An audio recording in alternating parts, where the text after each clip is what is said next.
Hello and welcome back to the channel, guys. My name is Dan and I'm here to bring you another FPL video.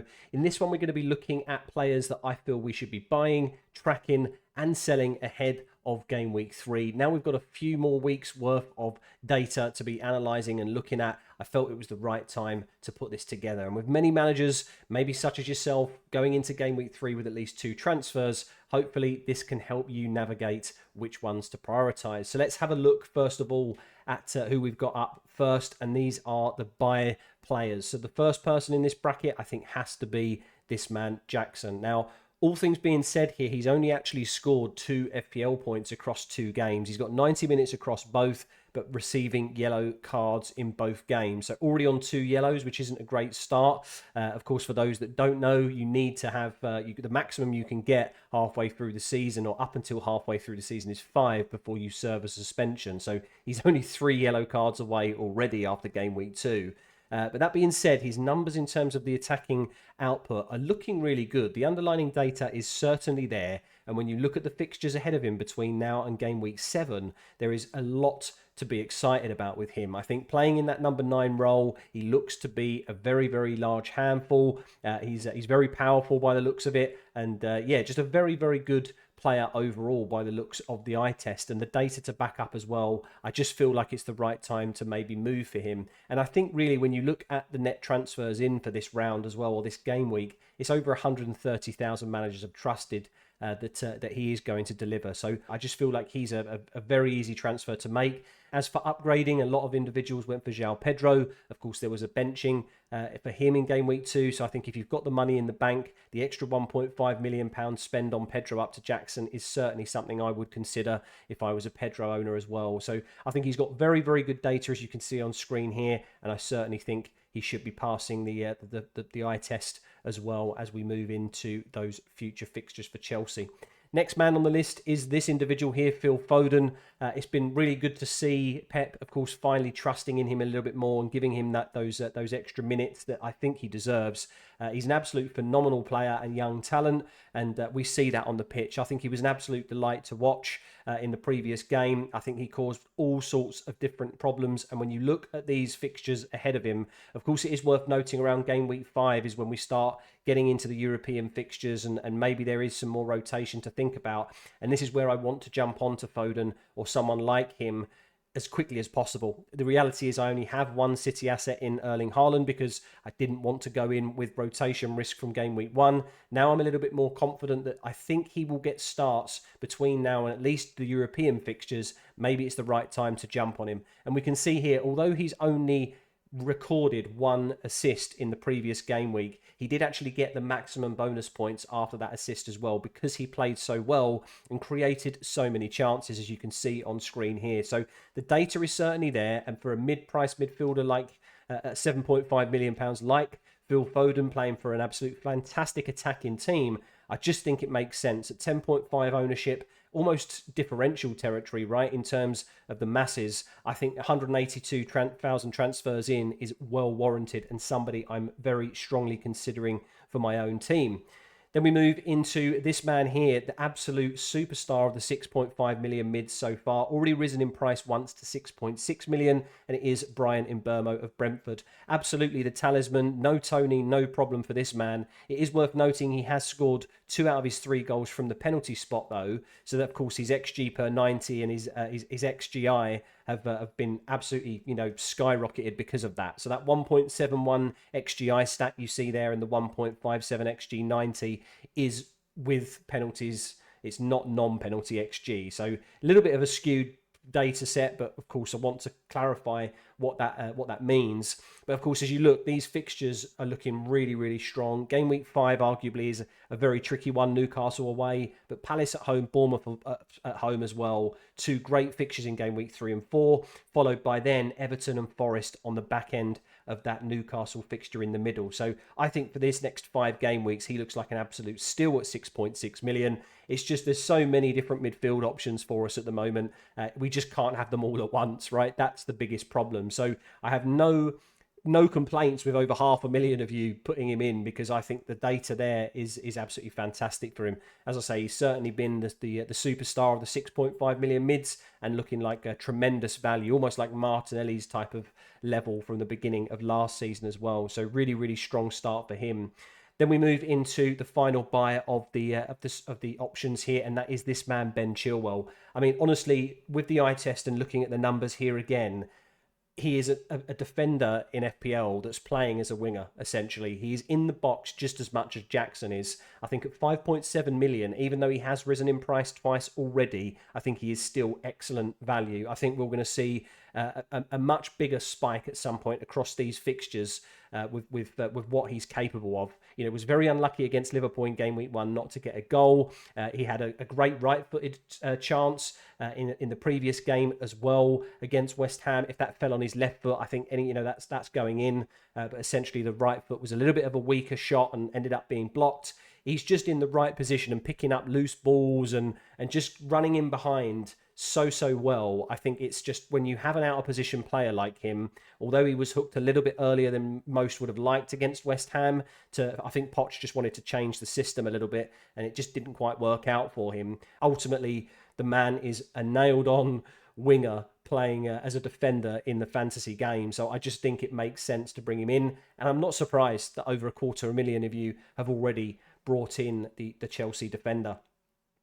Then we can move into the more monitoring section now, where essentially I just want to track certain players or just highlight that I think they're important to be watching, whether it's from an eye test perspective or just seeing how their data improves over these next few weeks. It could be based on fixtures. It could be based on previous performances. There's lots of reasons. There's also arguments on the other side to also sell individuals. So I'm not only tracking players that I would like to buy here, there's also tracking players that I think maybe considerable sells as well. So we're going to start off with James Maddison, who I do consider a track to be buying in. I mean, these next 3 weeks are very, very positive with Bournemouth, Burnley away and Sheffield United at home. I think that's a fantastic run of fixtures for him. And of course, he has impressed over these past few game weeks. He's got a lot of set pieces, the free kicks, the corners. His delivery is absolutely impeccable. And that's what landed him essentially the 2 assists in the first game week.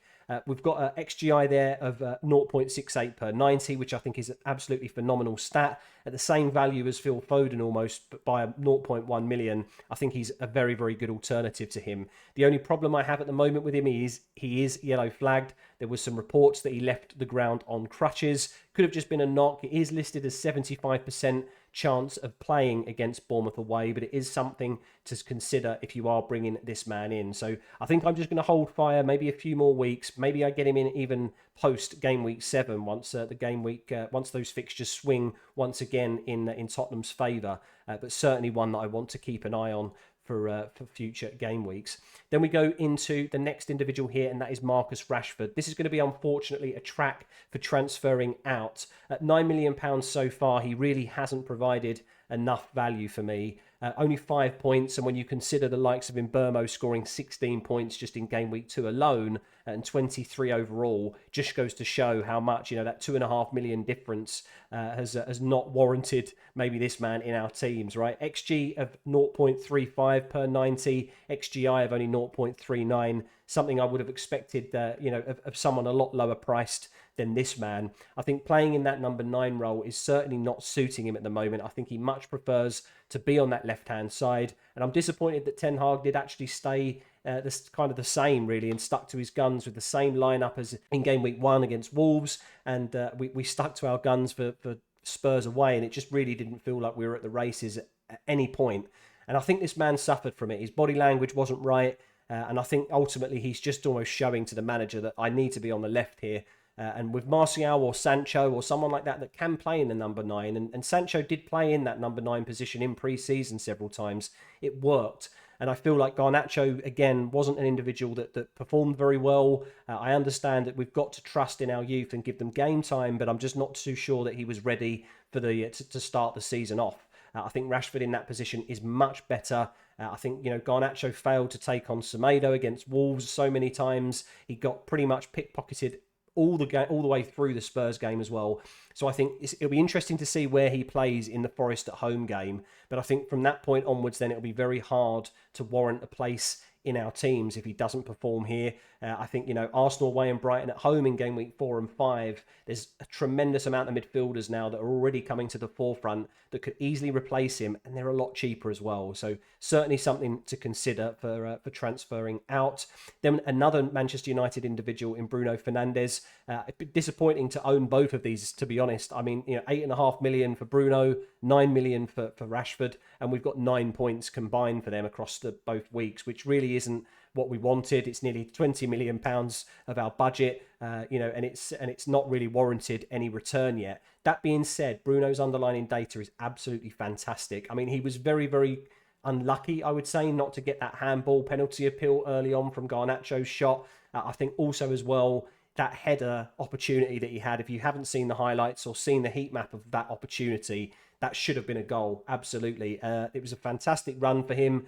Got the header wrong, unfortunately. And, on another day, we're celebrating maybe a 10-pointer from him. So I want to keep faith in him, I think, over Rashford. I think his involvement in terms of all of the creativity that United have, I think is more impeccable than Rashford currently playing in that number 9 role. And maybe even if he does move to the left, Bruno could still be heavily involved and the one to keep from a Manchester United perspective. So I think I'm more swaying towards keeping Bruno because of the penalties as well and certain set pieces. I think his route to points in FPL is just that little bit higher than Rashford's at the moment. So something to consider, but certainly both individuals need to be tracked and monitored to sell.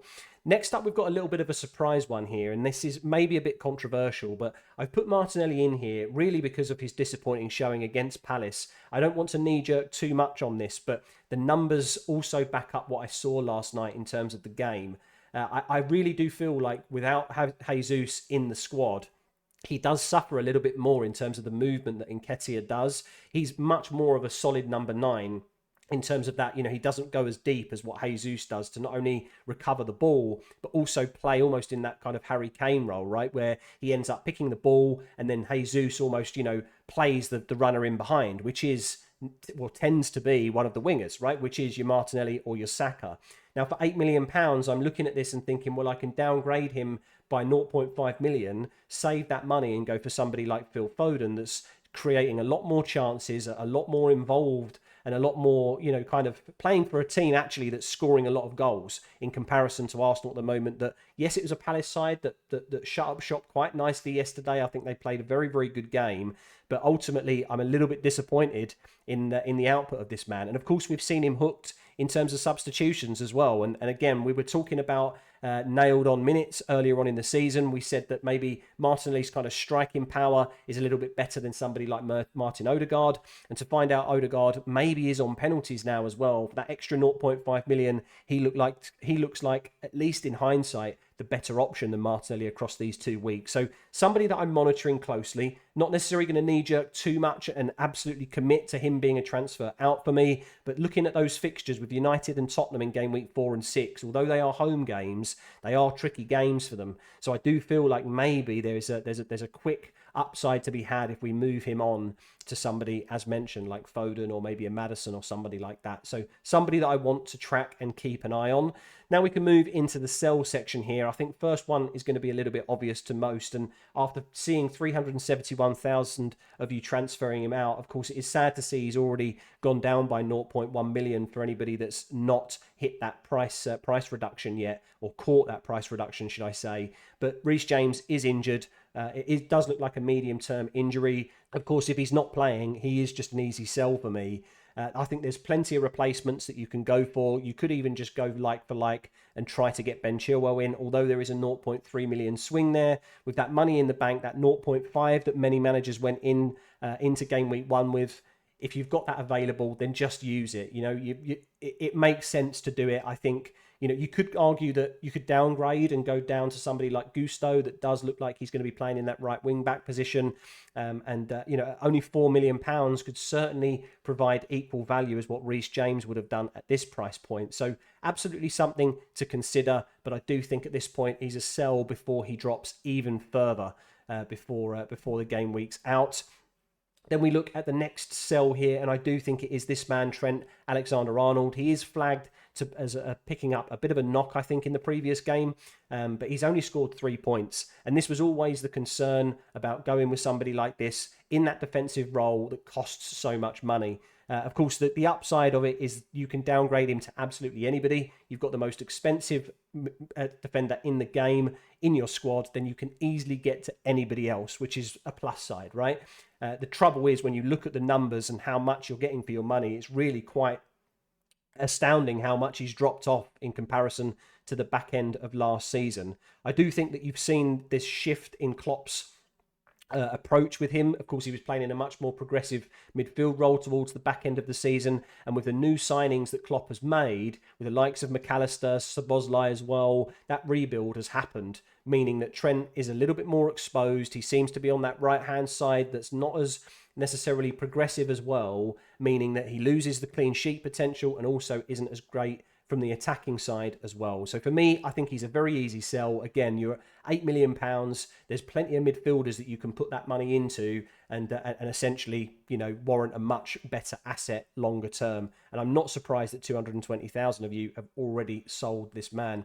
And last but not least, it is this man, Gabriel. I think I've seen enough now with the 2 game weeks. I'm not going to knee-jerk him out, I don't think, this week. I have got bench cover, and that is the reason why we have benchable options, is that we can rotate. But he has now essentially blocked automatic substitutions for me twice in a row now, as I just wasn't one of the fortunate managers that got in with the Saliba news in time. And it's been such a massive point swing for us Gabriel owners that it is very disappointing. And pretty much there's no other reason than that to sell him, because he's only scored 2 points, so 2 cameo appearances, meaning that all of the statistics in front of you are a point blank zero, because he's not done enough. And he's just not got the minutes, right? So I think at £5 million, I expect him to probably drop to 4.9 by the time I get round to selling him. I feel like I'm going to keep hold of him this week, as I feel like there's better midfield options to attack and target this week personally, and maybe even that striker position of Jackson. But absolutely, if you're in the market for a defender, or you have the luxury to maybe transfer somebody out, I think this man has to go. So that's going to wrap up the video, guys. Hopefully you did enjoy this content. There's lots of individuals that, of course, have 2 free transfers to use. So hopefully that helped you with a bit of data. Let me know in the comments below what you thought of the video. And of course, if you would like to see more of me throughout the season, please do hit that subscribe button below. And of course, I will see you hopefully in a live stream on Friday, and I'll be putting out a team selection video later in the week. So thanks very much for watching, guys. Take care, and I'll see you in the next video. Bye-bye.